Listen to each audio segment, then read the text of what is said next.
Ce qu'on ne vous a jamais dit sur les bordures en CSS. À la fin de cette vidéo, vous serez capable de créer n'importe quelle bordure en CSS. Bonjour et bienvenue, et un bonjour tout particulier à mes abonnés.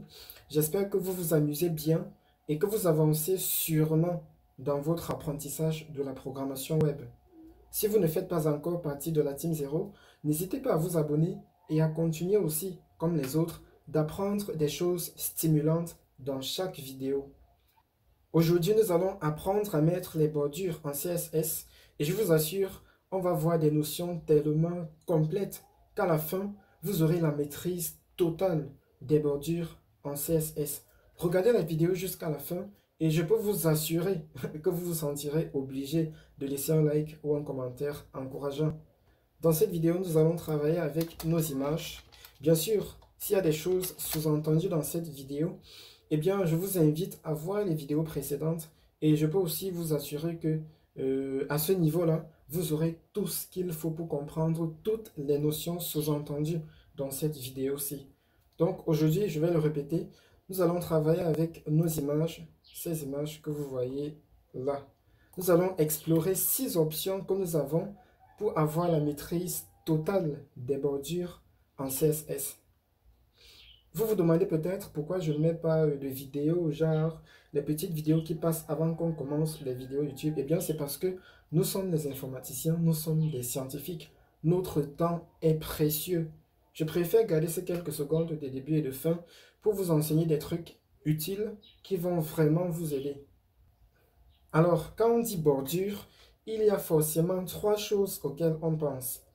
On pense à une épaisseur, c'est-à-dire la largeur de la bordure. On pense au type de la bordure. Ici, ça va par exemple être des bordures en trait continu ou alors des bordures en trait interrompu, des bordures en pointillé et tout ce que vous pouvez imaginer.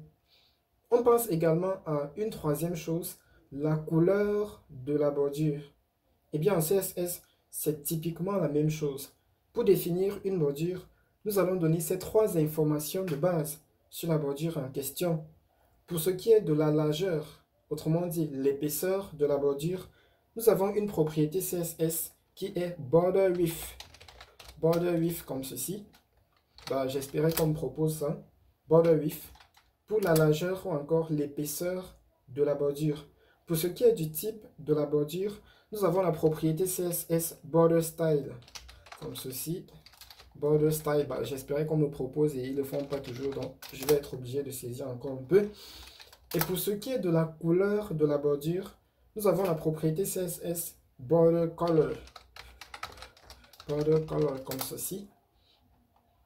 Super. Donc pour ce qui est du border width, nous pouvons utiliser les mêmes valeurs que nous avons utilisées lorsque nous changions la taille du texte avec la propriété font style. Autrement dit, vous pouvez utiliser les valeurs en pixels, en EM et tout ce qu'on a vu dans cette vidéo. Mais généralement, pour ce qui est de la bordure, on utilise des valeurs en pixels. Nous allons par exemple mettre ici 5 pixels pour notre bordure comme étant l'épaisseur.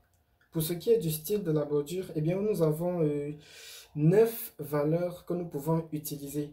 Je vous montre en image les 9 valeurs et le résultat également. Donc c'est ici, là. Vous pouvez capturer cette image ou filmer ou je sais pas, faites ce que vous voulez pour sauvegarder. Mais je vous montre les 9 valeurs que nous pouvons utiliser et à quoi est-ce que le résultat va ressembler. Généralement, c'est la valeur solide, cette valeur-ci, qui est la plus utilisée. Et bien sûr, les autres valeurs peuvent également s'avérer très utiles dans beaucoup d'autres cas. Donc, pour notre vidéo, enfin pour notre cours, nous allons choisir la valeur solide. Pour ce qui est de la couleur, nous avons vu dans la dernière vidéo, non, c'était dans l'avant-dernière vidéo, sur les couleurs en CSS. Comment est-ce que nous pouvons donner une couleur? Eh bien, les mêmes règles s'appliquent ici. Nous pouvons donner une valeur en hexadécimal, une couleur nommée, une valeur en RGB ou bien en RGBA. Dans cette vidéo, nous allons utiliser les noms des couleurs pour aller plus vite. Nous allons mettre par exemple ici, pourquoi pas red, hein, red. On regarde le résultat dans le navigateur. Et comme vous pouvez le voir, notre bordure s'applique ici, au bord de notre image. Et la largeur 5 pixels, c'est cette largeur-ci, c'est l'épaisseur de notre bordure. La couleur, on la voit, c'est right. Et le type de bordure, c'est une bordure continue. Essayons de changer ça pour voir comment d'autres valeurs fonctionnent. Donc ici, on va mettre, pourquoi pas, dashed comme ceci. Et hop, on actualise. Le résultat est tout simplement superbe. En fait, nous venons là d'épuiser la première option que nous avons, la première méthode que nous avons pour insérer des bordures en CSS. Option numéro 2, utiliser la super propriété border. Nous allons commencer par hop, commenter cette partie de code. Super. Vous vous souvenez ici dans la dernière vidéo, on a vu une super propriété background qui nous a permis de combiner les propriétés background attachment, background repeat et tout le reste.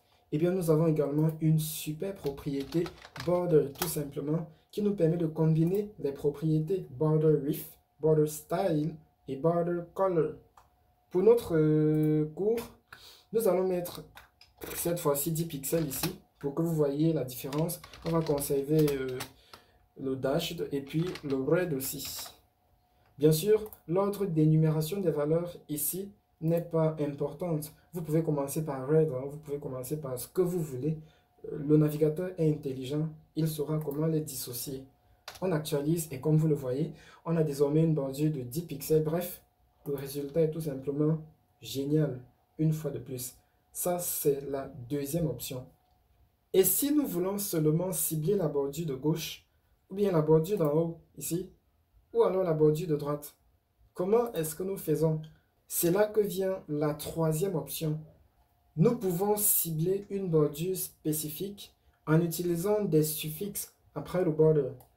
On va donc virer ceci, et hop, on vient là, on vire ça également. Et bien ici, border va correspondre aux 4 bordures. Mais nous pouvons sélectionner une bordure spécifique en ajoutant à border un suffixe qui sera le côté en question. Nous avons 4 côtés, left pour la gauche, top pour la bordure d'en haut, right pour la bordure de droite et bottom comme ceci, pour la bordure d'en bas. Ciblons la bordure gauche avec left. De même ici, non, désolé. Donc ici on a border left de même. Là également, border left. Donc il suffit de, au lieu de border, sélectionner la bordure en question. Les autres attributs, le width, le style et le color vont se conserver. On enregistre, on actualise. Et comme vous le voyez, je vais augmenter un peu hein, parce que là c'est petit. Peut-être que vous ne voyez pas très bien si vous avez un petit écran. On va mettre 10 pixels. Voilà. Vous voyez la bordure, on va changer la couleur. Hein. On va la mettre en dark, hein, le noir. Et on va mettre une bordure continue. Super, on actualise. Et le résultat est génial. Vous pouvez combiner comme vous voulez. Hein. Amusez-vous, faites ce que vous voulez bien. La programmation, c'est tout simplement trop génial. Ça, en fait, c'est la troisième option que nous avons. Bien sûr, cela fonctionne typiquement pareil pour la bordure d'en haut, de la droite, et la bordure d'en bas. Il suffit de remplacer ici left par, je ne sais pas moi, la bordure en question, ou bien le côté, hein, autant pour moi, en question, que ce soit top, left, right, ou bien bottom. Troisième option explorée est complètement fonctionnelle. Abordons la quatrième option. Pourquoi mettre border left width, border left style, border left color? C'est trop long. Nous, on va utiliser la super propriété border left. Tout simplement. Tout comme la super propriété border. Si on va mettre T. Voilà. Donc, tout comme la super propriété border, on peut tout simplement y ajouter un suffixe ici. Left, ou right, ou bottom, ou bien top, pour cibler le côté en question. Et là, pas besoin de trop réfléchir parce que ça fonctionne typiquement comme le border, comme la super propriété border. On va donc mettre ici les couleurs, dark. On va mettre une taille, 7 pixels. Et puis on va mettre un type de bordure, conservant le solide. Nous actualisons. Et quelque chose. quelque chose ne va pas, border left. En fait, le souci, c'est le dark, hein. Je crois pas que dark, ce soit une valeur qui existe. On va utiliser à la place black. Voilà. Je crois que black devrait fonctionner. Et le black fonctionne. Super. Voilà notre quatrième option, explorer, et de même qui fonctionne parfaitement. Bien sûr, on peut remplacer ça par top pour viser la bordure d'en haut. Et c'est super. On peut remplacer ça par bottom. Bah, on supprime comme ceci. On remplace ça par bottom pour cibler la bordure d'en bas. Et ça passe aussi nickel. Et bien partout ce que vous voulez. Amusez-vous bien. Une chose très intéressante. Et si ici, nous voulons appliquer une même bordure en haut et en bas qui est différente de la même bordure qu'on va appliquer à gauche et à droite. On fait ça comment? Je vous assure, les développeurs, ils ont pensé à tout, hein. On peut faire ça hyper facilement. Eh bien, en CSS, on peut mettre une même valeur pour cibler les bordures horizontales et une autre valeur pour cibler les bordures verticales. On fait ça comment? Bon, le seul souci, c'est que dans ce cas-ci, nous allons conserver les propriétés de base, c'est-à-dire le border width. On va conserver le border style. Et la troisième propriété, le border, c'est quoi déjà? Le color. Voilà, color. Super. Donc, ici, dans ce cas-ci, pour cibler les bordures horizontales ou verticales, nous allons devoir utiliser les propriétés de base. La seule différence, c'est que là, au lieu d'une valeur, nous en aurons deux. La première valeur sera pour les bordures horizontales. Eh bien, le truc, c'est que en CSS, en programmation web, hein, voilà, le repère est ici à l'extrême gauche, c'est-à-dire en haut à gauche. En maths, c'est ici en bas quelque part, en bas à gauche toujours, hein, mais en programmation web, c'est en haut à gauche. Juste pour info, récemment, je me demandais si c'était seulement en programmation web, mais rassurez-vous, ce n'est pas le cas. Je travaillais avec un langage, ça fait pas 2 jours, c'est un langage pour écrire des fichiers .ahk. Ce sont des méthodes qui permettent d'automatiser les tâches sous le système d'exploitation Windows. Et là, une fois de plus, le repère était ici en haut à gauche. Cela étant dit, nous revenons à notre vidéo. Donc ici, le repère commence en haut à gauche et on circule dans le sens des aiguilles d'une montre. Donc on va se déplacer dans le sens des aiguilles d'une montre, donc comme ceci. Et vous voyez justement lorsque je suis là et que je me déplace, je passe d'abord par l'horizontale avant de passer par la verticale. C'est pour ça que la première valeur que nous allons mettre ici, 5 pixels par exemple, ce sera la valeur des bordures horizontales. Donc, hop, pas toi. Donc, la bordure d'en haut, celle-ci, et la bordure d'en bas. Ensuite, je mets moins 8 pixels là, hein, pour que la différence se voie bien. Pour ce qui est du style des bordures, c'est exactement la même chose. Nous pouvons mettre ici solide pour le premier et puis pourquoi pas dash 2 pour le second, donc les bordures verticales. Pour la couleur, c'est pareil. On peut mettre ici, bah, je voulais mettre dark encore et que, oubliant que ça n'existe pas. Donc c'est quoi déjà? Donc c'est black, comme ceci. Et pour la deuxième couleur, bah, mettons le cyan, c'est très intéressant. On enregistre, on actualise et le résultat est, bah, le cyan, il va pas trop bien là-bas. On va changer ça, on va mettre blue. Et on actualise et c'est super. Le résultat est exactement celui que nous attendions. On a une bordure ici, en haut et en bas, donc horizontale de 5 pixels et noir en trait continu. Bref, vous voyez, le résultat est tout simplement... C'est génial, hein? Je ne sais pas si vous vous amusez, mais moi, je me régale. Bon, c'est vrai, c'est trop cool, mais en même temps, et si je voulais que toutes mes bordures soient en trait continu, je fais ça comment? Eh bien, c'est tout simple. on va revenir dans notre code et on va juste supprimer la deuxième valeur. Désormais, on aura un border style. Et vous vous souvenez, lorsqu'on n'a pas ciblé un côté, le border style s'applique à tous les côtés. Et comme vous pouvez le voir après actualisation, toutes nos bordures sont désormais solides. On revient. Pourquoi pas mettre le noir tout simplement comme couleur pour les deux bordures. Black, super, on actualise. Et voilà. Donc, si vous voulez conserver une même valeur pour les quatre bordures, il vous suffit de mettre ici une valeur au lieu de deux. Donc, le jour que vous mettrez deux valeurs, bien sûr, on reste dans l'utilisation des propriétés de base. Ça ne fonctionne pas avec la super propriété border, ni avec les autres super propriétés. On reste avec les propriétés de base. Donc, le jour que vous allez mettre deux valeurs, eh bien, la première valeur sera pour les bordures horizontales et la seconde pour les bordures verticales. Et là où vous allez mettre une seule valeur, eh bien, le navigateur comprendra que c'est pour toutes les bordures. Est-ce que ce n'est pas génial ça? Si, c'est génial.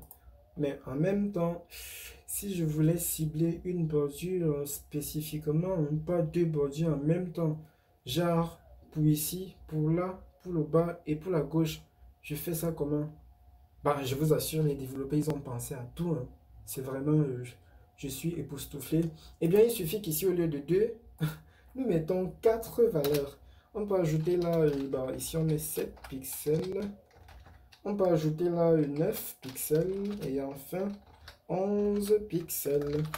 Et puisque ces 4 valeurs, eh bien, ces 4 valeurs vont correspondre aux 4 côtés. Vous vous souvenez, ici, on se déplace dans le sens des aiguilles d'une montre. On est là. Donc, forcément, la première valeur sera pour cette bordure-ci. La seconde valeur pour cette bordure-là. Et la troisième valeur. Et la quatrième valeur. Bah, on a qu'à actualiser, voir si c'est le cas. Et c'est le cas. Vous voyez que là, j'ai 5 pixels. Un peu plus de graisse. Donc, c'est mon 7 pixels là. Et puis là, encore un peu plus de graisse pour mon 9 pixels. Et enfin, bah, toujours plus de graisse pour mon 11 pixels. Ça s'applique nickel. On va faire la même chose ici. On va mettre une première bordure solide en haut. La seconde bordure dashed en bas. À droite, hein, autant pour moi. Et en bas, on va mettre bridge. Hein. Testons une nouvelle valeur. Groove. Hein. Testons groove. Bah, groove, c'est comme ceci. Et la bordure de gauche, on prend quoi? Pourquoi pas double, comme ceci. On enregistre, on actualise et c'est nickel. On va faire de même ici. La première bordure sera noire. Bah, pas noire, hein. On va mettre la première bordure red, la seconde dark, la troisième bordure cyan et la dernière bordure blue. On enregistre, on actualise et c'est super. Bah, c'est quelle couleur ça là? Moi j'ai mis quoi? Cyan. Bah ouais, je vois, j'ai mis dark encore. Excusez-moi, hein, ici c'est black. Dark, ça n'existe pas. Voilà. Et c'est super. Si ce n'est pas génial ça. Perso, je trouve ça trop cool. Hein. Donc, amusez-vous. Hein. Testez les combinaisons. En fait, imaginez-vous une bordure et créez-la pour la pratique, pour voir comment ça marche. Et nous venons ainsi d'explorer notre 6e option. Bien sûr, vous pouvez combiner ça avec la 5e option en mettant juste 2 valeurs là. Vous savez comment ça fonctionne. Le résultat sera eh bien, le résultat logique que vous avez construit derrière avant de mettre ici 2 ou 4 valeurs ou avant de mettre une seule valeur. Bref, vous pouvez combiner ça avec toutes les autres options qu'on a vues et le résultat sera tout simplement génial, logique, évident. Je vous invite à pratiquer autant que possible, hein, à jongler avec tout ça pour devenir genre excellent pour ce qui est des bordures en CSS. En fait, là, je crois que vous êtes déjà excellent pour ce qui est des bordures en CSS. Ou pas du tout. Parce que, eh bien, si je veux mettre les bordures arrondies, je fais comment? La propriété, c'est border radius. Border radius, ou plutôt border radius, comme ceci en anglais. Eh bien, cette propriété nous permet de mettre les bordures arrondies. On va dire ça en d'autres termes. Cette propriété nous permet d'arrondir les bords. Les valeurs seront les rayons de l'arrondi. On peut mettre ici une valeur 5 pixels pour des bords arrondis de 5 pixels. Ça se voit pas trop. Si vous avez un petit écran, là on va mettre 10. Bordure arrondie de 10 pixels, là ça se voit un tout petit peu mieux. On va faire mieux et mettre 20. Et hop, bah c'est un peu trop, hein. J'ai mis 200 au lieu de 20. Super.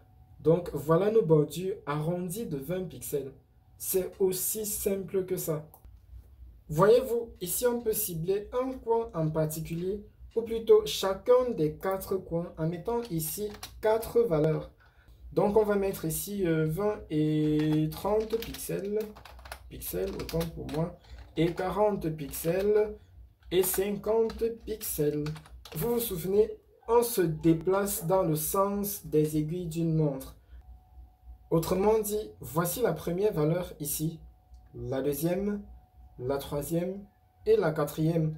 On n'a qu'à actualiser, voir si ça se passe comme prévu.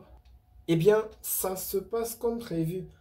Vous voyez, les bordures ici s'augmentent petit à petit. Enfin, l'arrondi des bordures augmente à mesure qu'on parcourt les bords, bien sûr dans le sens des aiguilles d'une montre. On peut également mettre juste 2 valeurs et je vais vous montrer comment ça fonctionne. Donc ici, on mettra juste 20 pixels et 50 pixels. On revient ici et en fait, puisqu'on part comme ceci, le navigateur va d'abord mettre les 20 pixels ici, ensuite les 50 pixels ici. La différence c'est qu'il va rentrer. Nous sommes sur les border radius et non pas sur les border color, tout le reste. Donc il va mettre la première valeur ici, il va mettre la deuxième, bah il n'y a plus de valeur. Il va donc rentrer sur la première valeur et remettre la deuxième valeur enfin. Donc techniquement on aura 20 pixels ici et là, et on aura 50 pixels ici et là. On n'a qu'à actualiser et c'est super. Donc on a 20 pixels ici, ici 50, 20 et là également 20. Là je crois que vous avez vraiment tout ce dont vous avez besoin pour créer n'importe quelle bordure en CSS. Si cette vidéo vous a plu, que le cours vous a appris quelque chose de nouveau, n'hésitez pas à mettre un commentaire encourageant, à laisser un like, ça fait vraiment du bien. Et n'hésitez pas à vous abonner et activer la notification si ce n'est pas encore le cas. Si vous le faites, vous pouvez vous rassurer, vous continuez d'apprendre vraiment des choses stimulantes sur la programmation web avec la Team Zero. En attendant le prochain cours, amusez-vous bien, pratiquez autant que vous pouvez et prenez soin de vous. Ciao, ciao.